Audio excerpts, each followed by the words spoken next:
ने खोला सास ससुर के बिगड़ते रिश्तों का राज। एक बार फिर सोच लीजिए, आप तलाक लेना चाहते हैं ना, और एक आखिरी बार इस बिगड़ते रिश्ते को सुधारना चाहते हैं तो सुधार लीजिए, बचा लीजिए। अरे जज साहब, अब और नहीं सह सकता जबरदस्ती के रिश्ते में। हाँ, तो मेरा कौन सा दिल कर रहा है तुम्हारे साथ इश्क लड़ाने का। वकील साहब, जज साहब, मैं जल्दी से जल्दी घुटन भरे रिश्ते से आजाद होना चाहती हूँ। उन दोनों पेपर्स पर साइन कर देना आप। ये आप क्या बोल रही हैं? बड़े होने के नाते आपको रोकना चाहिए या ये सब करना चाहिए? आखिर ऐसा भी क्या हुआ कि बूढ़े दंपति को इस उम्र में आकर अपने बिगड़े हुए रिश्तों से आजाद होना पड़ रहा है? और ये कौन है जो साइन करने पर जोर दे रही है? पूरी बात क्या है, आइए जानने के लिए कहानी को शुरू से शुरू करते हैं। ये शर्मा परिवार का आलीशान घर, जहां राम प्रसाद और शारदा देवी के तीनों बेटों की एक साथ शादी हुई है और तीनों बहू एक साथ गृह प्रवेश कर रही हैं। देखो तो, मेरे घर की तीनों लक्ष्मी आ गए। आ जाओ बहू, तुम तीनों ही मेरा सहारा हो।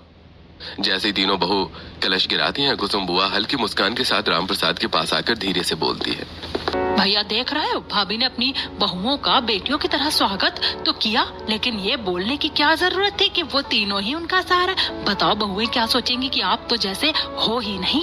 राम प्रसाद हल्का सा सोच में पड़ जाता है। वहीं शारदा बहू बेटों को कमरे में भेजने के बाद रसोई में जाकर पानी पीती हैं, तब कुसुम कान भरते हुए, भाभी भैया को अच्छा नहीं लगा कि आपने बहुओं को आते ही सिर पर चढ़ा लिया। लक्ष्मी बोल कर कह रहे थे, अब घर पर उनका कंट्रोल कैसे रहेगा। अच्छा, अब उन्हें इस बात से भी एतराज है कि मैं अपनी बहू को लक्ष्मी भी नहीं बोल सकती। क्या चाहते हैं, हमेशा उनकी उंगलियों पर ही नाचती रहूं क्या? उसी टाइम राम प्रसाद ये सब सुनकर, बहुत जल्दी जल्दी फैसले नहीं लेने लगी हो तुम? तो अब बहुओं का स्वागत भी आपसे पूछ कर करूं कि कैसे करना है? हाँ, तो ये सहारे वाली बात बोलने की क्या जरूरत थी? मैं क्या तुमको मारता हूँ, काटता हूँ या किसी चीज के लिए रोक टोक लगाई है? बस रहने दीजिए, बहू के आते ही तमाशा मत कीजिए। हाँ, ये तो सबको पता है कौन तमाशा कर रहा है कौन नहीं। पहली ही रात हल्की तकरार शुरू हो जाती है और ये बात बहू के कानों में आ जाती है, तब अपने पति से, अरे माँ जी पापा जी की लड़ाई हो रही है, हमारा जाना ठीक नहीं होगा, आप ही जाकर शांत कर दीजिए ना। अरे मैं क्या जाऊं, इन लोगों का हमेशा का है, उनकी छोटी मोटी लड़ाई होती रहती है, अपने आप चुप हो जाएंगे, तुम फिक्र मत करो। तीनों बहू लाचार होती हैं, वहीं दूसरी तरफ वो दोनों भी शांत हो जाते हैं, जिसके बाद सब लोग चुपचाप सो जाते हैं। अगले दिन तीनों बहू सुंदर सी शादी में तैयार होकर रसोई में जाती हैं, जहां उन लोगों को हलवे में मीठा डालना बताती हैं। बेटा, तुम्हारी पहली रसोई है, लेकिन गड़बड़ ना कर दो, इसीलिए बता रही हूँ। तुम्हारे ससुर जी मीठा कम खाते हैं। माँ जी आप निश्चिंत रहिए, कम ही डाला है। वहीं फिर से मौके का फायदा उठाते हुए कुसुम भाई को भड़काती है, देखो भैया, भाभी रसोई में भी अपनी तीनों बहू के साथ हैं, खाना बना रही हैं, और मैंने देखा उन्होंने चीनी बिल्कुल भी कम नहीं करवाई, जबकि वो जानती हैं आपको मीठा कम पसंद है। अरे लगता है अब शारदा जानबूझकर ये सब कर रही है। भैया मैं आपके भले के लिए आपको बताती हूँ, लेकिन आप मेरी बताई हुई बात कभी भाभी से जिक्र मत करना, वरना मैं फिर उनकी कोई भी बातें आगे नहीं बता पाऊंगी। तू चिंता मत कर। कुछ देर बाद तीनों बहुएं खाना बनाकर डाइनिंग टेबल पर लगाती हैं। राम प्रसाद जैसे ही हलवा चखता है तो, अरे हद हो गई शारदा, क्या सिखा रही हो तुम बहुओं को रसोई में, जब तुम ठीक से कुछ कर नहीं पा रही। अच्छे से पता है तुम्हें कि मुझे कम मीठा पसंद है, फिर भी तुमने जानबूझकर हलवे को मीठा करवा दिया। आखिर क्यों? आराम से खाता पीता मैं अच्छा नहीं लगता हूँ क्या? माँ जी ने तो हलवे में हमसे बहुत कम शक्कर डलवाई थी, ये हलवा मीठा कैसे हो गया? बुआ घर में आग नहीं लगाएगी तो फिर क्या मंजरी पर जाएगी? मैंने ही थोड़ी देर पहले हलवे में एक्स्ट्रा चीनी डाल दी और किसी को पता भी नहीं चला। देखो जी, जब आपको कुछ पता नहीं है ना तो मत बोला करो, मैंने हलवे में कम मीठा डलवाया है। माँ जी पापा जी प्लीज आप हमारी वजह से लड़िए मत। माँ जी ने तो हमसे हलवे में कम ही शक्कर डलवाई थी, लेकिन मेरे से ही ज्यादा डल गया होगा। अरे बच्चों, मैं तुम्हें कुछ नहीं कह रहा हूँ, रसोई में तो तुम्हारे साथ यही थी। अब इसकी गलती भी तुम अपने कर लोगे तो क्या ये तुमको सिखाएगी? मम्मी पापा बस कीजिए, अब तो घर में बहू आ गई है, अब तो मत लड़िएगा। देख ले, तेरे पापा ही रहते हैं हर वक्त चालू, और अगर थोड़ा सा गलती से हलवा मीठा हो भी गया तो बहू की पहली रसोई के लिए खा नहीं सकते। लेकिन नहीं, बिना तमाशा किए तो इनसे रहा ही नहीं जाता। रात को भी यही चालू हुए थे रसोई में आकर। अरे ज्यादा सती सावित्री मत बनो और शांत हो जाओ। माँ जी पापा जी शांत हो जाइए हमारे लिए। अरे नास पीटी क्यों शांत करवा रही है, और लड़ने दे और मजा आएगा। फिर सब खाना खाकर अपना काम करने लगते हैं। बेटे और पिता ऑफिस चले जाते हैं। तीनों बहुएं रसोई साफ करती हैं और कुसुम अपनी भाभी को भड़काने चली जाती है। भाभी आप ठीक तो हो ना? भैया की बात से ज्यादा परेशान मत हो। भले ही भैया मेरे भाई हो, लेकिन आप भी मेरी भाभी लगती हो। मैंने तो उनको ये कहते हुए सुन लिया कि आपकी तीनों बहू को पहले ही दिन से रसोई की बागडोर देने की क्या जरूरत थी, खुद से नहीं संभाला जा रहा, इसीलिए ये सब कलेश हुआ। कहना क्या चाहते हैं कि मुझे रसोई संभालने नहीं आती और मुझे अपनी बहू को ये सब भी नहीं देना चाहिए कि कंट्रोल खो रहा है? कौन सा कंट्रोल खो रहा है? मैगी रहा है।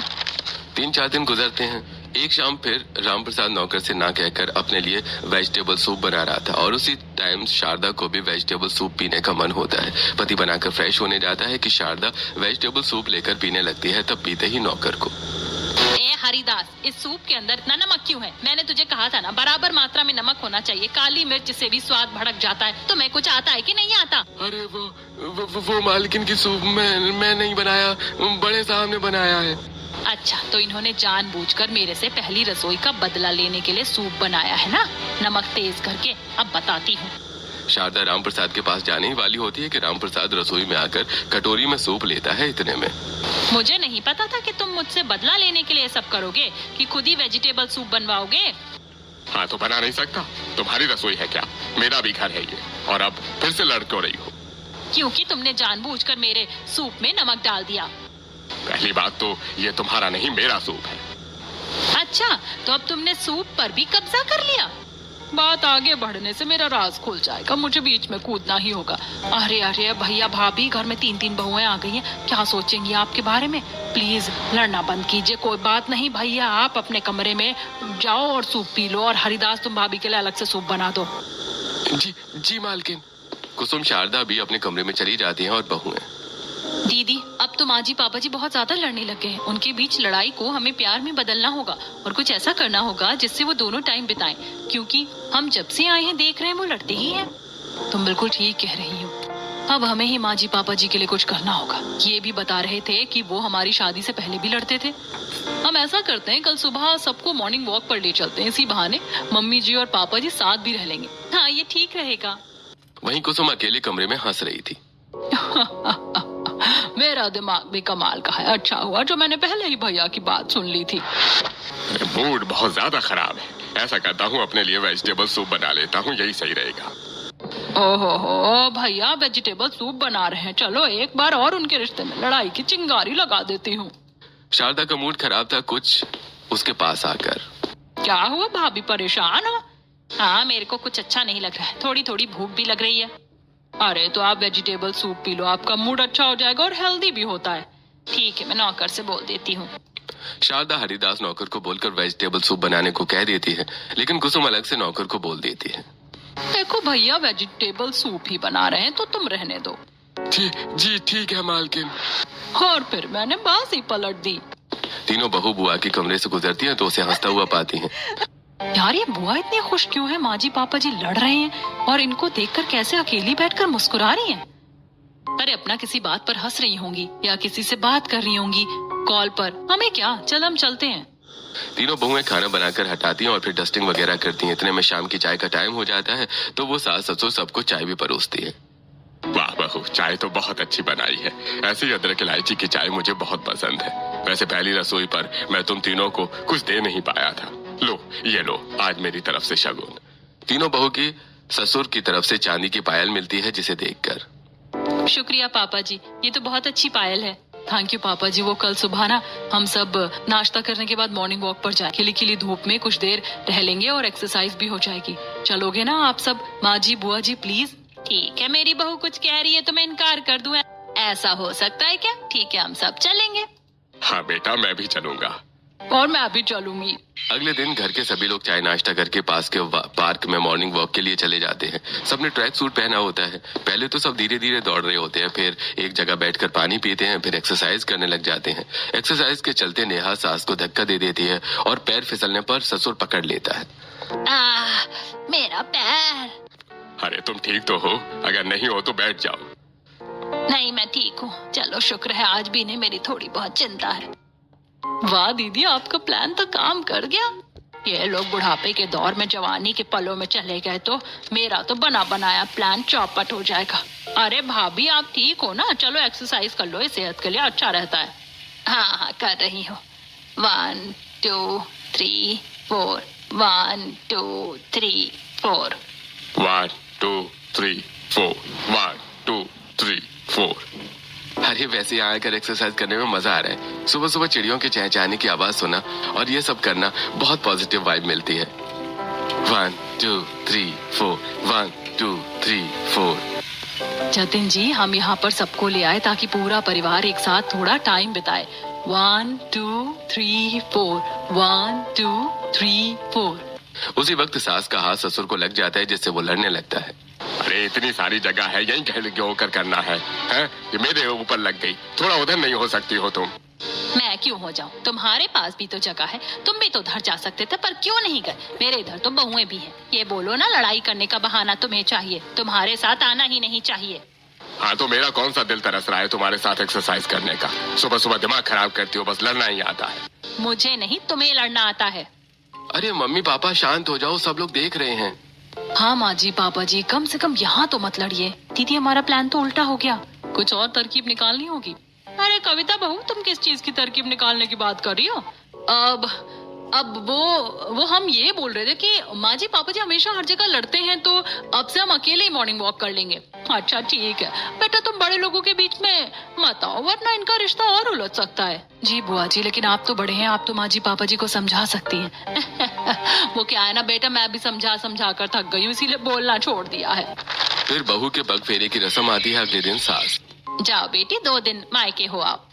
उसी वक्त कुसुम तुरंत रामप्रसाद के पास जाकर, भैया देखा, अभी बहुओं को 1 हफ्ता भी नहीं हुआ और भाभी बहुओं को मायके भेज रही हैं, वो भी बिना आपसे पूछे। आपका बहू पर तो कोई कंट्रोल नहीं है, कल को आपका बेटों पर भी कंट्रोल नहीं रहेगा। तब गुस्से में रामप्रसाद शारदा के पास जाकर, मुझसे पूछा भी नहीं और बहुएं जा रही हैं। शारदा, शादी खेल नहीं है। अरे लास्ट वाली लाइन तो तुम बिल्कुल मत बोलो। और बहुओं को मायके भेजकर मैं क्या गलत कह रही हूँ?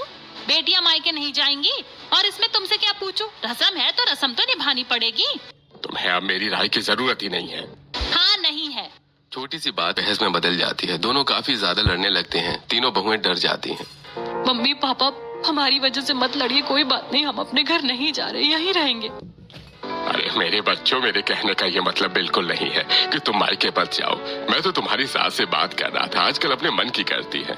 हाँ तो ऐसा करो, अब से सारे रीति रिवाज रस्म खुद निभा लो, मेरे से मत पूछना। कोई बात नहीं पापा जी, थोड़े दिन बाद चले जाएंगे, फिलहाल आप दोनों शांत हो जाइए, ऐसे लड़ा मत कीजिए।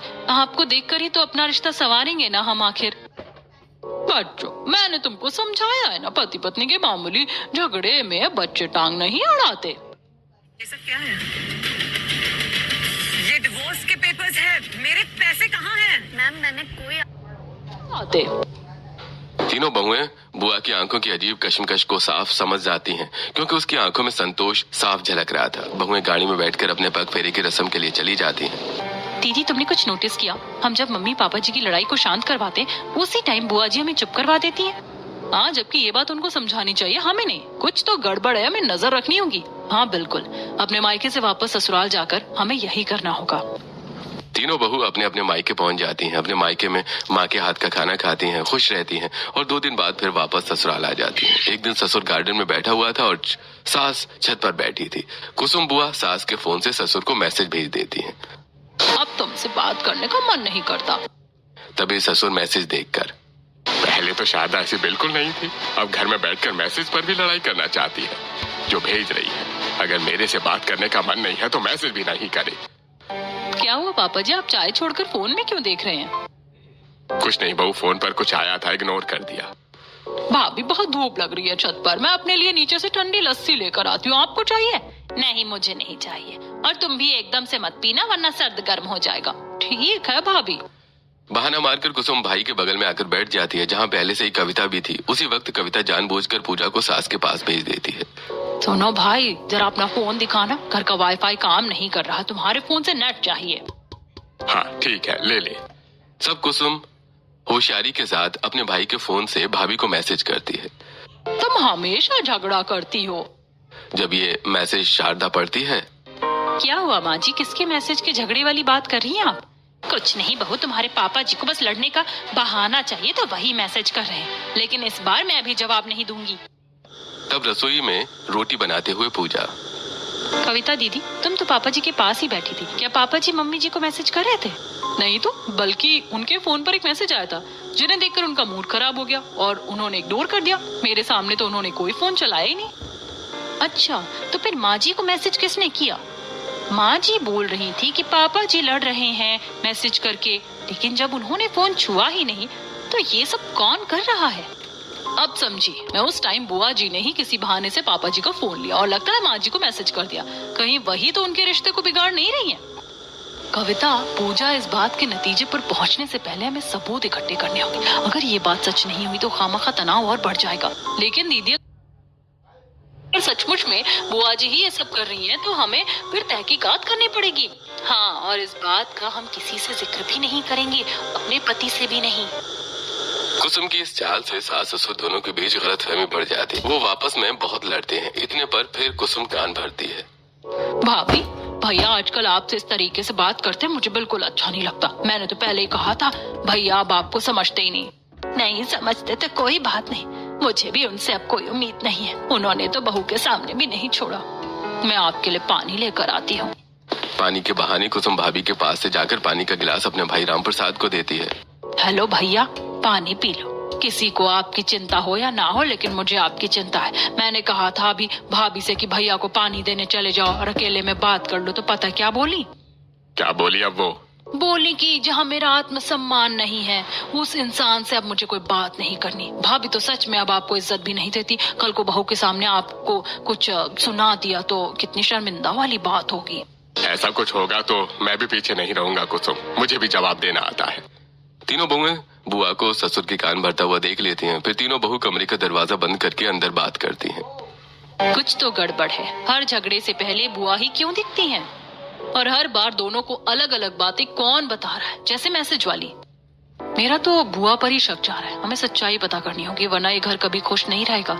सच्चाई पता लगाने से पहले हमें माँ जी और पापा जी के बीच सुलह करवाने की कोशिश करनी चाहिए। क्यों ना मैं पापा जी को बोलूं कि वो उन्हें साड़ी गिफ्ट कर दें, और मैं माँ जी से कहती हूँ कि वो पापा जी के लिए गुलाब खरीद कर उन्हें दे दे। जब दोनों एक दूसरे को गिफ्ट देंगे तो उन्हें ये एफर्ट्स अच्छे लगेंगे। एकदम बढ़िया आइडिया है। दोनों बहू सास ससुर के पास जाती हैं और तोहफा खरीदने के लिए बहुत बोलती हैं। तब ससुर, अरे ठीक है नेहा बहू, अगर तुम कहती हो और इससे वो मान जाएगी तो मैं जरूर उसके लिए गिफ्ट लेकर आऊंगा। हाँ पापा जी। वहीं दूसरी तरफ पूजा सास को मनाते हुए, ठीक है बहू, मैं ये सिर्फ तेरे कहने पर कर रही हूँ। वैसे मुझे पता है गुलाब तो उन्हें बहुत पसंद है। शायद इस बार हम ठीक से बात कर लें। दोनों बहू का प्लान काम कर जाता है और दोनों ही घर से बाहर एक दूसरे के लिए तोहफा लेने के लिए निकल जाते हैं। लेकिन कुसुम अपने भाई को अकेला जाने नहीं देती और खुद उसके साथ साड़ी लेने पहुंच जाती है, जहां दुकानदार अनेक साड़ियां दिखाता है और राम प्रसाद खुद अपनी पसंद की साड़ी पैक करवाता है। घर आकर शारदा दिखती नहीं है तो कमरे में ही साड़ी का डिब्बा रख देता है, यहाँ से ऑफिस चला जाता है। अरे भाभी, भैया ने आपके लिए गिफ्ट भिजवाया है, इसे ले लीजिए। क्यों, खुद नहीं आ सकते थे? जरा देखूं तो। गिफ्ट खोलने पर शारदा देखती है कि साड़ी है जो उसे पसंद आ जाती है, लेकिन खुद ही देना होता तो साड़ी भी खुद पसंद करते, लेकिन मैं आपके लिए साड़ी पसंद करके लाई हूँ। अगर ऐसा है तो उन्हें ये वापस कर दो। कुसुम ये साड़ी अपने कमरे में ले जाती है और पीछे से शारदा के लिए गुलाब के फूल को तोड़ देती है। तब राम प्रसाद घर आकर बहन के कमरे में जाता है। अरे कुसुम, उसने मेरा तोहफा देखा था, क्या बोली? उन्होंने आपके तोहफे को फेंक दिया। देखो इतनी महंगी साड़ी की क्या हालत हो गई है। कितना भी कर लो, अब शारदा मेरा दिल ही तो खाती है।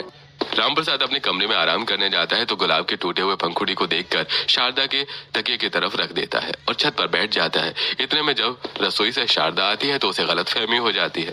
अच्छा, तो इन्होंने मेरे गुलाब के फूल का जवाब ऐसे दिया है। ठीक है, मेरे मन में भी अब इनके लिए प्यार खत्म हो चुका है। तभी राम प्रसाद आकर, हाँ, ये तो मुझे बहुत साफ साफ नजर आ रहा है कि तुम मुझसे प्यार नहीं करती, मैं भी नहीं करता। मैं भी तुम्हारे लिए नहीं मर रही। दोनों एक दूसरे को पीठ दिखाकर लेट जाते हैं। समय गुजरता है, दोनों के बीच की कड़वाहट खत्म नहीं होती। इस बात से बहू बेटे बहुत ज्यादा परेशान होते हैं। लेकिन अब तीनों बहू का शक मैं बदलते जा रहा था, लेकिन सबूत का इंतजार कर रही थी। इतने में एक दिन हड़बड़ी में कुसुम बाहर जाती है। अरे बुआ जी, कहाँ जा रही हो? काम से जा रही हूँ बहू, टोकते नहीं। एक बहू कुसुम के पीछे पीछे लग जाती है तो वहीं दूसरी बहू सास से पूछती है, माँ जी, ये बुआ जी हमारे घर में क्यों रहती है? अरे वो बहुत सालों से यहीं रहती है। उनके ससुराल वालों ने उन्हें बहुत टॉर्चर किया है तो वो ये सब छोड़कर यहाँ रहने लग गई है। अच्छा। वहीं पूजा कुसुम का पीछा करती है जहाँ वो एक मुंह छिपाई औरत से मिलती है। यकीन नहीं होता मधुशाला, जैसे तूने अपने घर में आग लगाकर प्रॉपर्टी अपने नाम की है, वैसे मेरा प्लान भी चल रहा है और थोड़े दिनों में मैं अंजाम तक पहुंच जाऊंगी। अब आगे क्या करना है ये बता। ये सब सुनते हुए पूजा रिकॉर्ड कर रही थी, लेकिन अब मधुशाला उसके कान में बहुत धीरे से प्लान बनाती है जिसे पूजा समझ नहीं पाती। लेकिन अब तीनों बहू कंफर्म हो चुकी थी। इतनी टेंशन के बीच तीनों के पति नाराज होते हैं। पतियों के ना टाइम देने पर तो तीनों अपने पतियों के साथ मूवी देखने, शॉपिंग करने, घूमने चली जाती हैं। घर वापस आती हैं तो सास ससुर फिर लड़ते हैं। मम्मी जी, पापा जी, आप दोनों तो हमारे आदर्श हो। छोटी छोटी बातों पर प्लीज मत झगड़ा कीजिए। अरे बस बहुत हुआ, इस औरत के साथ मैं नहीं रह सकता, तलाक होकर ही रहेगा। हाँ तो मुझे भी तुमसे तलाक चाहिए, मैं और बर्दाश्त नहीं करूंगी। ये सब देखकर कुसुम बहुत ज्यादा मुस्कुराती और भाई की फिक्र करते हुए कहती है, भैया आप डिवोर्स ले रहे हो, मुझे अच्छा नहीं लग रहा, लेकिन भाभी डिवोर्स के साथ कहीं आपकी सारी प्रॉपर्टी ले गई तो, और बच्चों को भी भड़का रखा होगा उन्होंने। बेहतर होगा प्रॉपर्टी पेपर से भाभी का नाम हटवा दें, और अगर मैं आपको भरोसेमंद लग रही हूँ तो आप मेरा नाम भी लिखवा सकते हैं। तो सही कह रही है, ये ठीक रहेगा। इसके बाद मैं अपने बनवाए हुए कागज रख दूंगी। भैया मैं अपने कमरे में जा रही हूँ, आप आराम करो। कुसुम खुशी से अपने कमरे में आ जाती है और तीनों बहू फिर से उस पर नजर रखते हुए मोबाइल रिकॉर्डिंग ऑन करती हैं। कुसुम के चेहरे पर घमंड भरी मुस्कान थी। शुरुआत तो मैंने तब कर दी थी जब इनके बच्चे छोटे छोटे थे, आज फल मिल रहा है।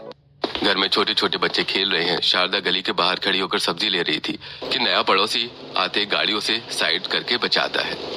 शुक्रिया आपने मुझे बुला लिया, वरना मुझे लग जाती। इसी मौके का फायदा उठाकर कुसुम फोटो खींच लेती है और शाम को वो फोटो अपने भाई को अकेले में दिखाती है।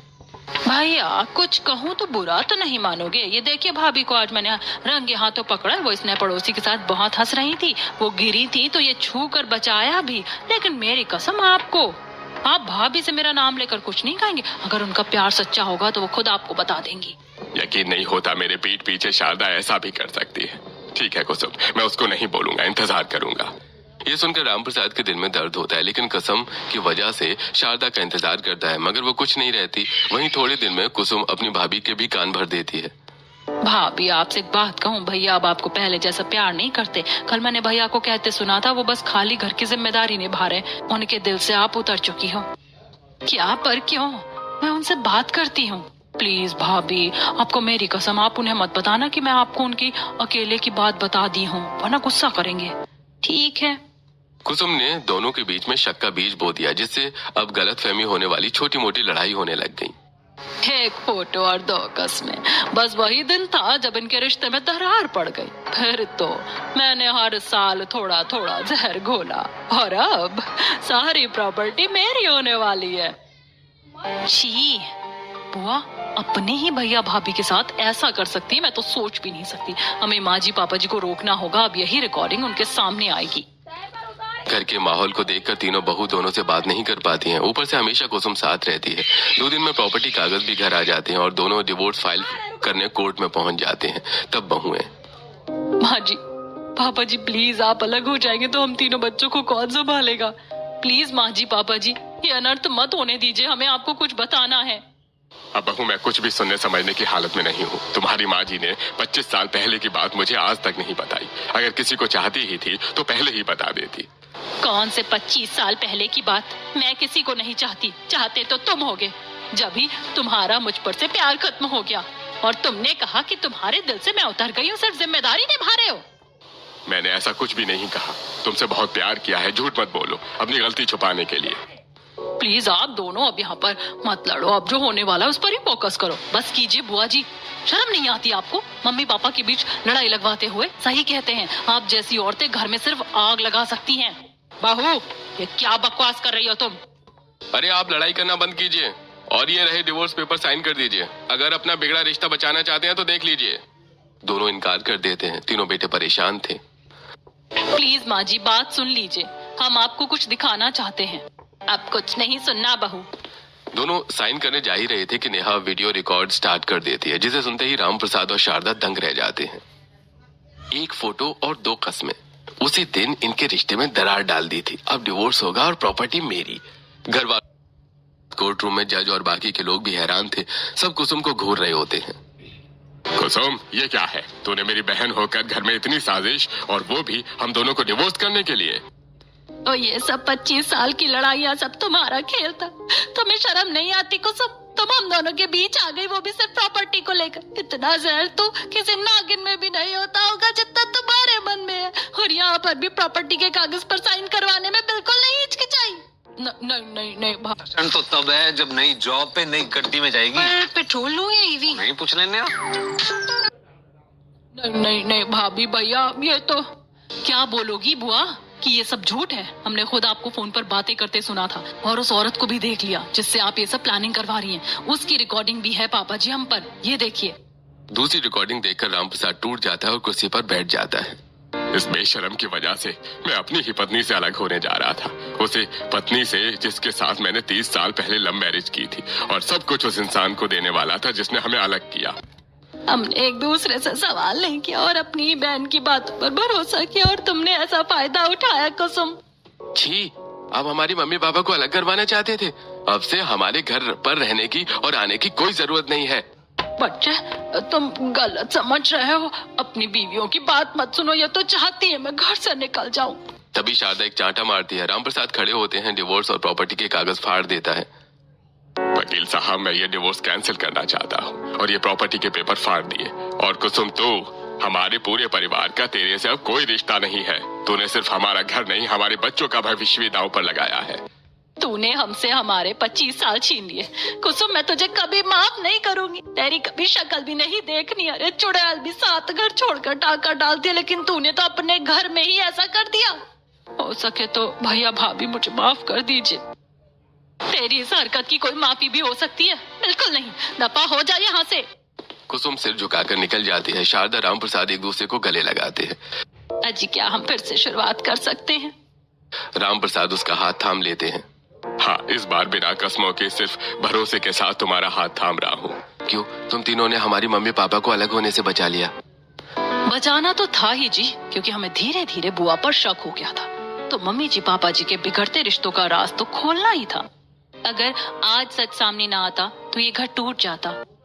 अरे तुम तीनों बहुओं ने बहू नहीं बेटी बनकर हमारा घर बचाया है। उसके लिए तुम तीनों को जितना भी शुक्रिया अदा किया जाए कम है। चलो, अब सब कुछ ठीक हो गया है। आप लोग अपने घर लौट जाइए। हमें औरों का भी डिवोर्स कराना है। जज साहब, आप सिर्फ डिवोर्स करवाते हैं या शादी भी? जतिन जी, बड़े भैया, दीदी, रोहित, कैसा रहेगा आज मम्मी पापा की कोर्ट मैरिज करवा दे तो? ये तो भाभी बहुत ब्रिलियंट आइडिया है। हाँ, मैं शादी भी करवाता हूँ, पेपर्स रेडी करवाता हूँ। इतने में आप ब्रेक ले लीजिए और वरमाला भी ले आइए। फिर सब लोग कोर्ट रूम से बाहर आ जाते हैं। उनके कोर्ट मैरिज के पेपर तैयार होते हैं। दूसरी तरफ बेटे वरमाला खरीद कर ले आते हैं, जिसके बाद दोनों सास ससुर मैरिज पेपर पर साइन कर देते हैं और एक दूसरे के गले में वरमाला डालते हैं। तीनों बहू उन पर फूल की बरसात करती हैं। अरे, ये मम्मी पापा की शादी हो गई। हमारे पापा जी, ये रही आप दोनों के घूमने की टिकट, ऋषिकेश और मसूरी की। एंजॉय कीजिए। इस तरह सास ससुर का रिश्ता मजबूत हो जाता है। वो घूमने निकल जाते हैं। दोस्तों, कभी भी अपने रिश्ते में किसी तीसरे इंसान को बोलने मत दीजिए, वरना वो जीत जाता है और पति पत्नी हार जाते हैं।